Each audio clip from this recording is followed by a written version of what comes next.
Volvemos a esta entrevista de los domingos, hoy junto al diputado Gabriel Boric, que nos ha permitido tutearlo, así que le vamos a seguir tuteando. Bueno, yo quería preguntar lo siguiente.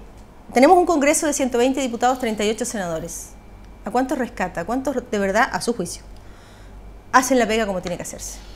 Es muy difícil, no los conozco a todos de partida. Por lo tanto, y sería muy Barça o muy arrogante de mi parte hacer un juicio del trabajo de cada uno de ellos, particularmente porque hay muchos que en regiones puede que trabajen o en sus distritos y que uno no lo sepa.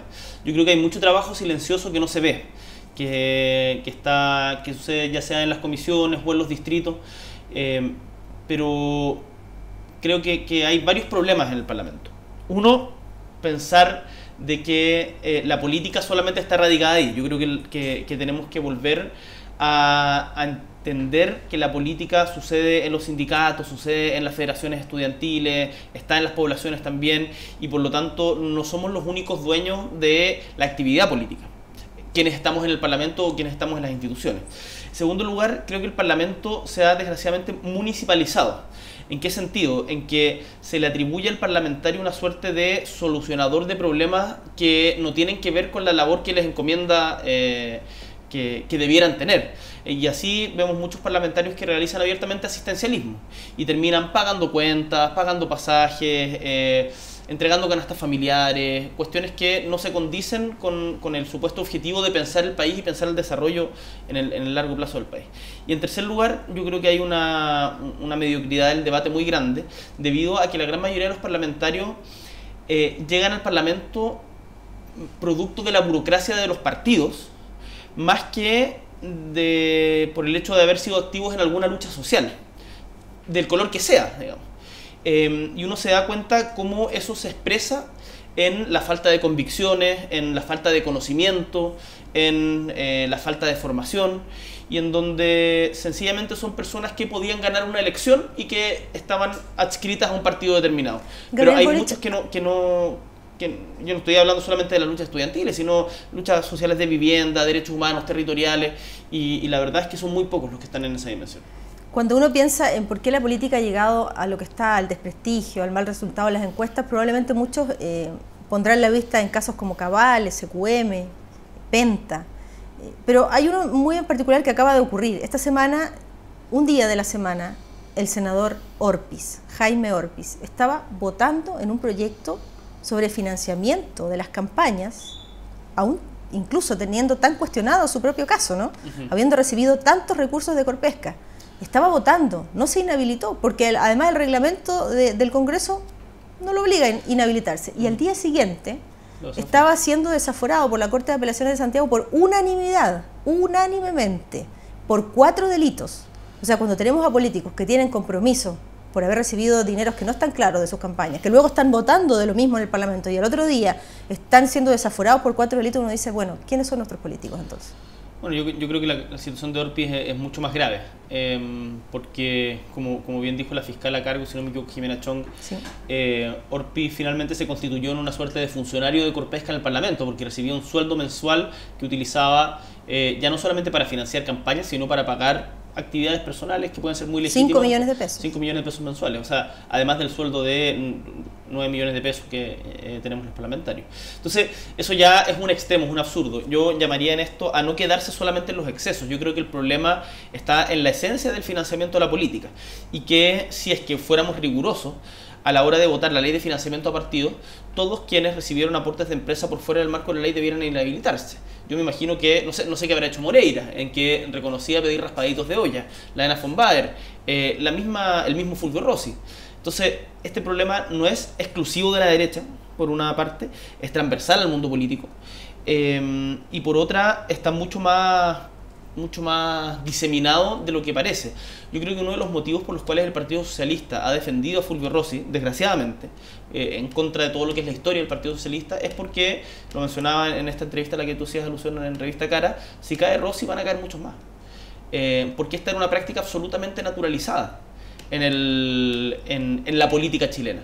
Y por eso nosotros queremos levantar, lo vemos en el caso de Meo también, y por eso nosotros queremos levantar como un muro infranqueable entre la política y el poder de grupos fácticos que utilizan su dinero para sobrerepresentar sus intereses en el espacio que debiera ser el soberano de la voluntad popular. Y eso hoy día está muy lejos de ocurrir. ¿Tú votaste por Michelle Bachelet? No. ¿Por qué no? Porque no me siento representado por el proyecto de la nueva mayoría. Creo que Michelle Bachelet fue un tanque de oxígeno, un balón de oxígeno a un proyecto que no es coherente en sí mismo, que lo que ha quedado mostrado en la reforma laboral, la reforma educacional, en donde en cualquier coalición está bien la diversidad, pero yo creo que hay objetivos distintos, y más bien Michelle Bachelet aunó a toda esta gente que estaba totalmente separada en función de volver a llegar al poder, no en torno a convicciones y a compartir un futuro común. ¿Y en qué se demuestra eso, por ejemplo? Estoy pensando en la reforma laboral, en que ni siquiera el gobierno tiene todos los votos en el Parlamento y por lo tanto decide postergarla. El gobierno tiene mayoría formal en ambas cámaras, pero en este caso las matemáticas no equivalen a la realidad. Cuando uno ve las convicciones con las que se defiende, por ejemplo, las necesarias adecuaciones en materia de huelga, o los servicios mínimos, o los reparos que se han puesto al fin al lucro, o los reparos que ha sufrido la discusión sobre el aborto, uno dice, bueno, pero ¿qué es lo que une a esta gente? Y yo creo que desgraciadamente los unía solamente la posibilidad de Michelle Bachelet de ganar la elección. Y la ganó fácil, ¿eh? Michelle Bachelet ganó fácil. Eso era Michelle Bachelet hace 2 años. Hace 1 año estalla el caso Cabal, y hoy día, ¿qué es Michelle Bachelet, a tu juicio? Yo creo que hay que respetar la institución de la presidencia de la República, y por lo tanto, en función de eso, yo respeto mucho a Michelle Bachelet, soy muy crítico de su gestión, no me siento parte, o sea, no soy parte de este gobierno, y creo que lo han hecho muy mal en temas donde además había muchas expectativas, como el tema de reforma educacional. Y descentralización, Gabriel Boric. Me iba a meter justamente en ese tema. ¿Qué han recibido las regiones en estos 2 años de gobierno de Michelle Bachelet? A ver, yo creo que uno de los temas que para nuestra región, por lo menos en Magallanes, ha sido muy importante es el plan de desarrollo de zonas extremas. No está incluido también Arica, Parinacota, la provincia de Palena y Aysén.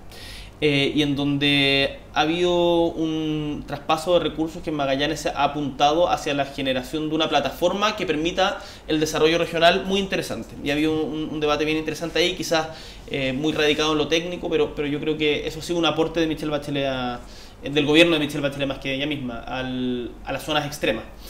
En segundo lugar, yo mencionaría el tema de los hospitales. Los hospitales en regiones particularmente, en donde tenemos regiones muy aisladas y comunidades muy aisladas una de otra, es importante el desarrollo de espacios de salud que puedan ser autónomos. En Magallanes tenemos el caso de Porvenir, Puerto Williams y Natales, además del Hospital Clínico de Magallanes. Y en tercer lugar, yo creo que ha sido importante, esto ya no del gobierno de Michelle Bachelet, sino del gobierno anterior, el que los CORES hayan sido electos, donde los consejeros regionales tienen una voz política mucho mayor en el devenir de la región, y si bien todavía estamos muy al debe en el traspaso de facultades a los CORES, creo que sí se han constituido en un actor importante en la política. Ahora, yo creo que está muy al debe también, porque Michelle Bachelet o la nueva mayoría prometió descentralización. Yo desde que tengo uso de razón vengo escuchando promesas de descentralización, y la verdad es que después de un buen trabajo en la Comisión Asesora Presidencial para la Descentralización en Chile, presidida por Heinrich von Baer, que no tiene que ver ideológicamente con él, para que la gente no se confunda, eso que ha quedado muy estancado.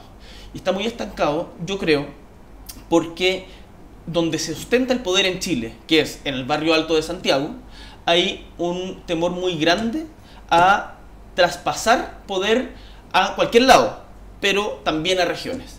Y para algunas élites regionales, sigue siendo más cómodo reclamarle al centro que le solucione los problemas. Entonces, yo creo que en esto tenemos que seguir un camino inverso, y en Magallanes algo se ha avanzado en esa dirección. Tenemos que nosotros generar nuestras propuestas de descentralización en diferentes materias y exigir su concreción a nivel central, porque no podemos esperar de que de la voluntad política, ya sea de la Presidenta de la República o de este Congreso, digan, bueno, vamos a descentralizar. Eso no va a pasar, se necesita más organización regional. Vamos a hacer la última pausa y regresamos de inmediato con Gabriel Boric para hablar de lo que más le gusta, educación. Reutiliza tus residuos, ordena los desechos después de trabajar en el bosque. Utiliza el fuego solo si es necesario. Planifica la quema con tiempo. Avisa en las oficinas de CONAF. Frente a una amenaza de incendio, avisa inmediatamente a CONAF, bomberos, PDI o a Carabineros de Chile. De ti depende prevenirlos. Digamos, alto a los incendios forestales. Infórmate más en www.altoincendios.cl. Todos por Chile. CONAF, Ministerio de Agricultura, Gobierno de Chile.